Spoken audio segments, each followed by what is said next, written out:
So in our last video, we showed you how to cape out a deer from the field if you were going to take it to a taxidermist. In this video, we're going to show you how to skin out the face from that point. First thing we'll do is we'll take breed measurements. Always helps to have a tailor's tape, soft-sided tape. Start at the corner of the eye, measure to the nose. This nose here would be 7 1/4. Take our tape, go around the back of the ears, around the throat patch. Got 20 1/2. Drop back down at the bottom of the throat patch, and we're at around 23 1/2. Take those measurements. We'll write those things down.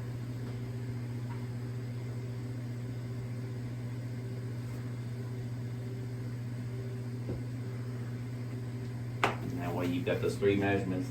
Those will suffice for most of the mannequins and suppliers that you would order from. First thing that we do is we take a scalpel, a very sharp scalpel blade, and we will take the bottom lip and we start cutting.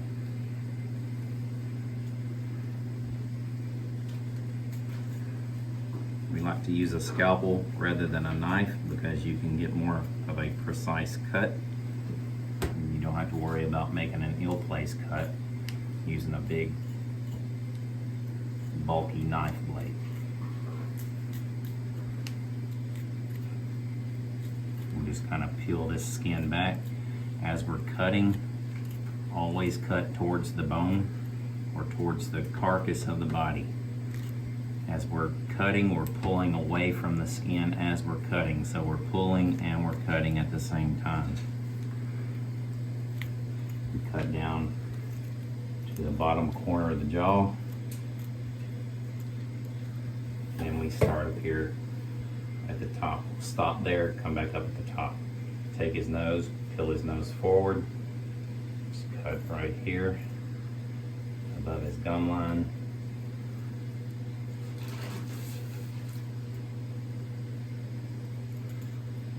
Cut right down where the palpate meet. Just cut all the way down here. First incision. Again, when you're cutting the face, cut towards the carcass itself.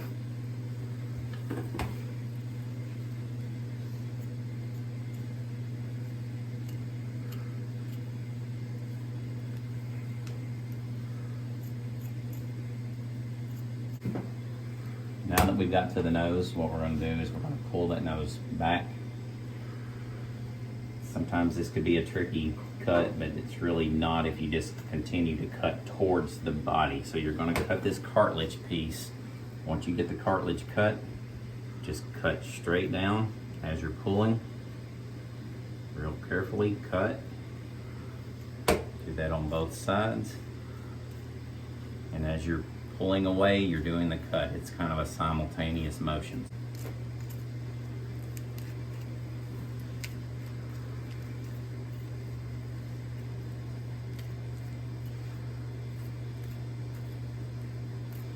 We're going to cut all the way down to that bottom corner of that jaw where we stopped on the bottom lip and the top lip. Do the same thing on both sides. Once you get to the bottom jaw section, you can just make a single cut straight across here. Put your finger underneath the skin. This is the one time where you will have to cut away from the body. Just slightly, very easily cut. The reason you put your finger here is you don't cut your finger. You'll feel the knife blade and you'll know when to stop. So just easily cut that till you have that severed.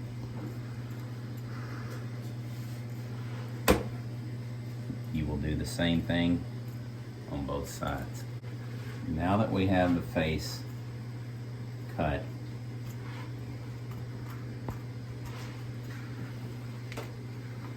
just go as far up the nose, the bridge of the nose as possible. If you want to continue to cut beyond the tear duct, you can. It's a little tricky. You just have to kind of cut towards the skull itself. But for the video purpose, we'll just stop where we meet the tear duct. So from this point, we will stop. The next thing that we do is we will flip it over. If you'll notice on most whitetail deer, there will be a natural hair line in the shape of a V. What we would typically do in that case is you can take your scalpel blade and just very lightly part the hair.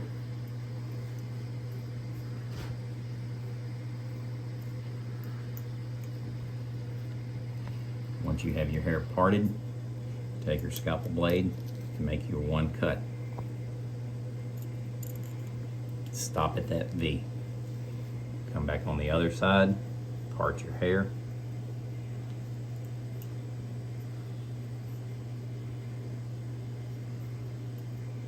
Once you've parted your hair, make your other cut, meet your V. When you get to that point, now you have a 2-cut incision, and that's where we stop. Some taxidermists prefer to go down and make a Y incision. Some split it all the way down the neck. That's not necessary. It's a personal preference, but for local cuts, the less cutting, the less sewing. So from this point, around your antler bases, we'll put our scalpel down.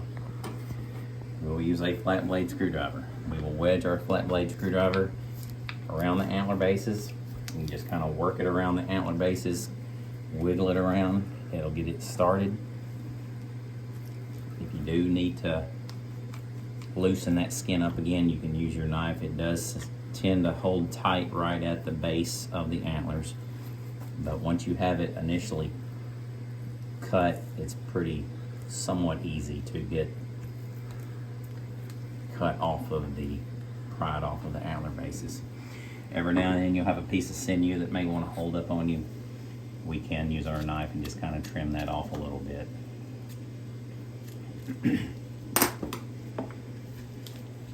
Come back on the back side, slowly peel that away. Whatever you do on the one side, you're just going to mimic the same thing on the other. Just slowly peel that away. If you do it too fast, you may rip the skin.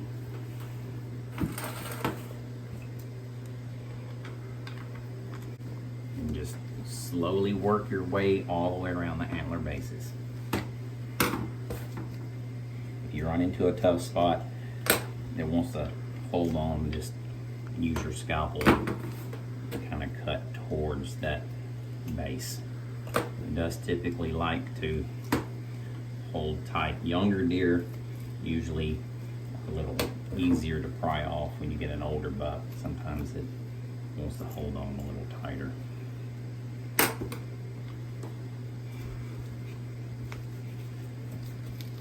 But we're making our way all the way around the antler bases with our screwdriver, basically loosening that skin up. Once we get that loosened with our screwdriver, we'll come back in with our scalpel blade, pull the skin away. Any kind of sinew that may be holding, we'll kind of nick that with our scalpel.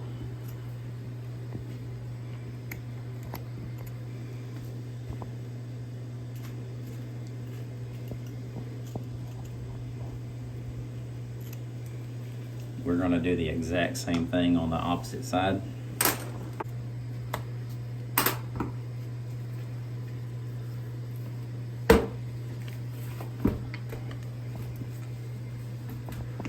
You can use a hammer if you want to, and kind of gently tap your screwdriver to kind of help force that around.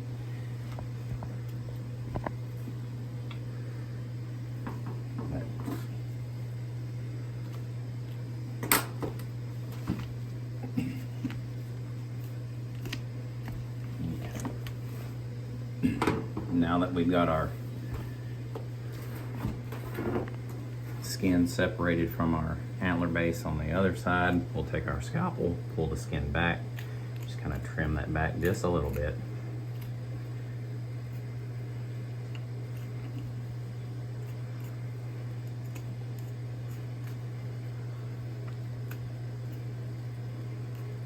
And basically what we're doing is we're leaving enough room to do what we typically do to remove the antler bases. So Not a need to cut a Y incision, not a need to cut a split all the way down the back, unless you are in a CWD state or CWD restrictions, and you have to make the split to get a clean skull cap.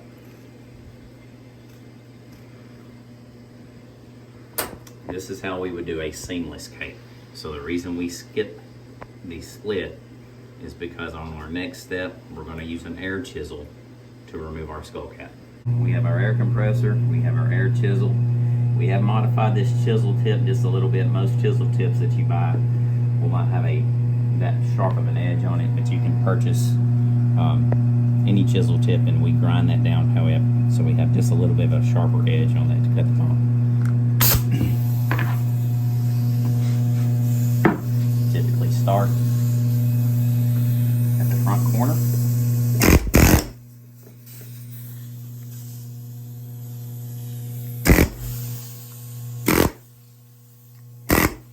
And just work your way all the way around.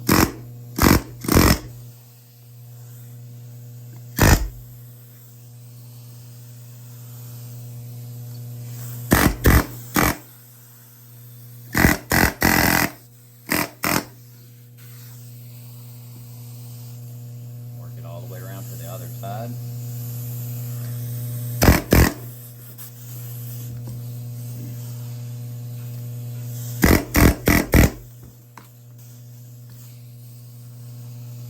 Once we get up to the front of the skull, you're going to pull your hair back and go lightly. This is another reason why you want a sharp chisel tip. It'll give you a smoother line.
Broken the skull cap, you take your hand and just rock it back and forth. It'll come right off. It's not necessary, but if you like, you can take the brains out of it. Just set those there. You can discard those. That way when you're peeling your skin back, you don't get all the brain matter all over your fur.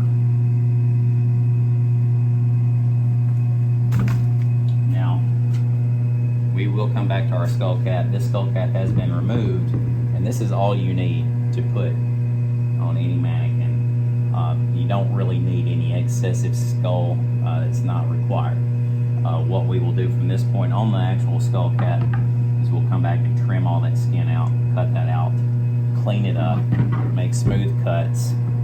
But it's a fairly smooth cut with that air chip. So we will go back in there prior to mounting, clean up the edges, and we'll be good to go.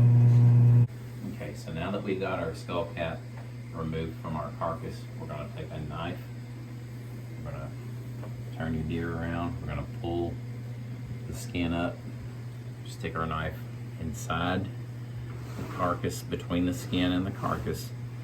If you just make a habit out of trying to make your cuts towards the carcass itself, you won't have any ill-placed cuts.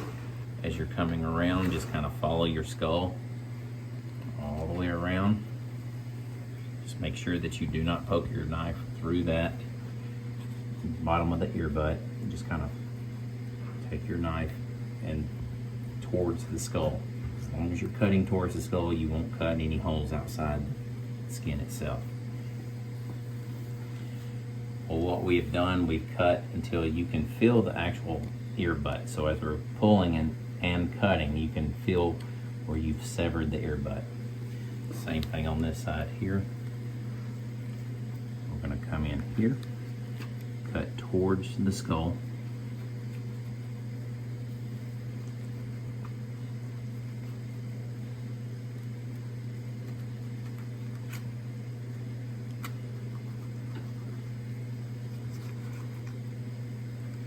Now we've got our ear butts severed from our carcass. From this point,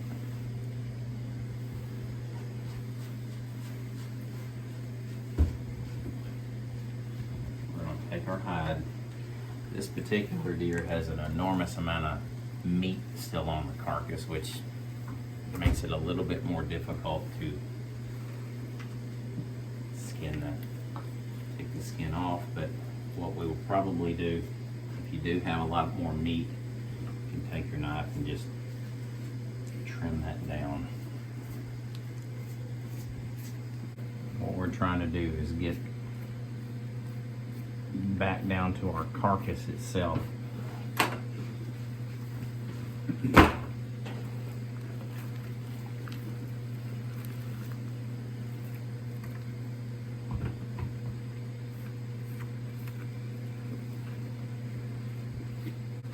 The less meat you can leave on your hide, the easier it's going to be to skin this out.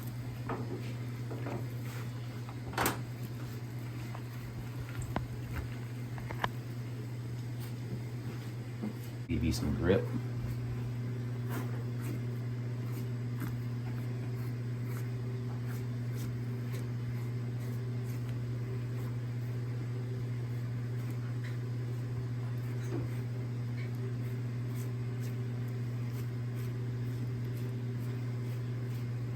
On the actual face itself, we use a scalpel blade, but on the neck, obviously you're going to need a longer blade to help cut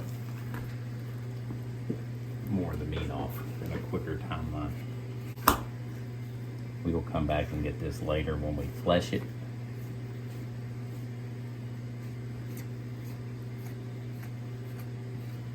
But again, the less meat you can have on the neck when you're caping it out initially, the easier it's going to be to do this. Just want to take our knife, keep working our way back up to the front of the head.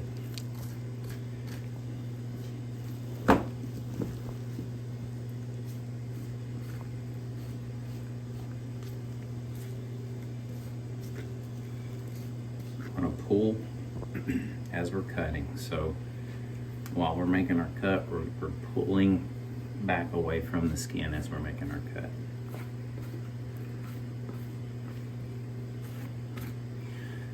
Now what we've done as you cut forward, that initial cut that we made to sever the ear butt, you'll see the ear hole right there. That's where we made our cut from the outside. Once you make that cut, you know you're almost there. We're going to do the exact same thing on the opposite side.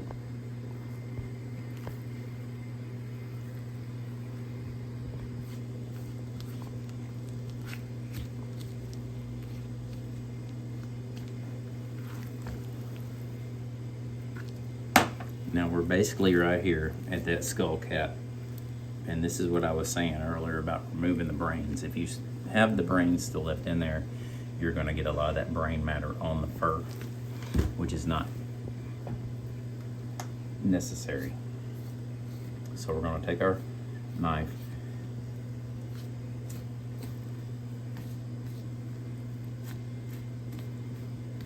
we're going to continue to cut all the way around the neck.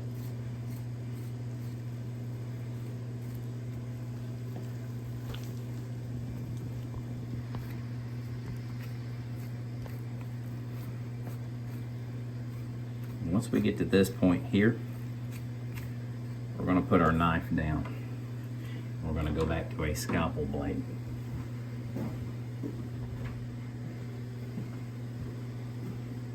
Reason being, when you're getting around the eyes, you just don't want to make any ill-placed cuts with a large blade knife. So now, we're right here at the skull cap. You can almost see the eye socket. What we'll do is we'll take our scalpel and just cut. Take your finger. You can literally take your finger and stick it inside the eye itself. And as you stick it inside the eye from the outward side of the skin, you can pull. The biggest thing to remember is just as you're cutting, pull the skin. It'll help give you a line to use as a guide.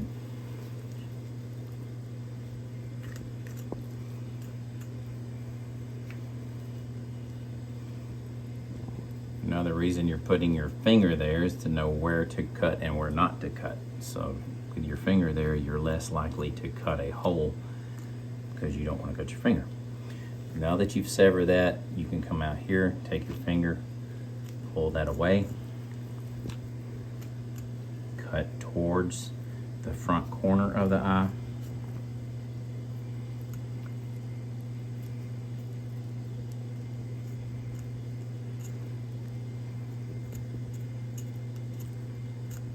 As you're pulling, cut towards the skull.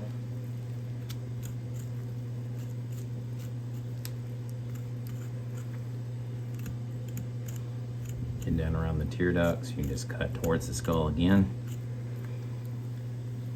If you need to, you can stick your finger back in this eye socket, pull as you're cutting.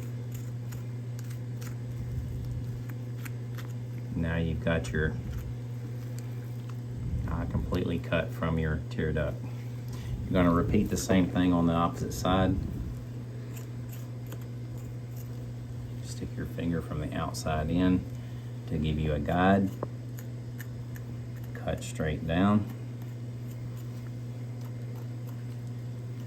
As you're cutting, you're pulling until you have your opening. Take your finger, stick it inside, pull as you're cutting, cut towards the front corner,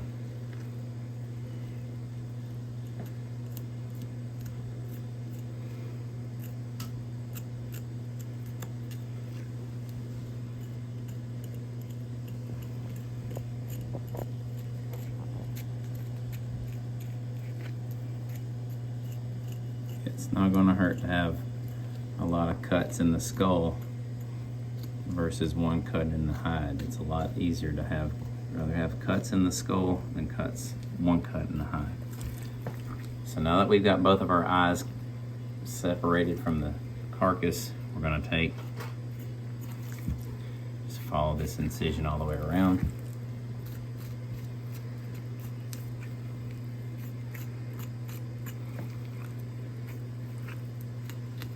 And this is why you cut on the beginning of the video on the front corner of the mouth. That way when you reach this point, you're already severed through. You've completely removed the carcass from the cape. What we will do then is we will turn it right side out.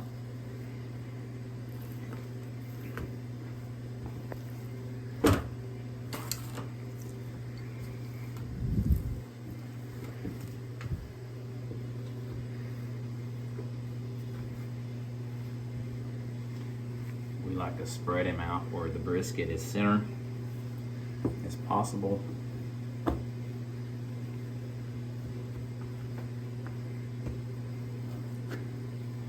If you have the time, you can proceed on the inside and cut any big large pieces of meat off of it, but if you're kind of restricted on time and you need to get going with it and you don't have a lot, you can just leave it and we can come back to it at a later time. From this point, what we typically do when we're going to fold one up, if you're going to fold it to freeze it to ship or freeze it to mount later, we take our head, fold it this direction, we take our ears, we'll tuck our ears inside the incision that we made at the skull cap. We'll take his nose and we will lead his head that direction. We'll fold him at the brisket in half.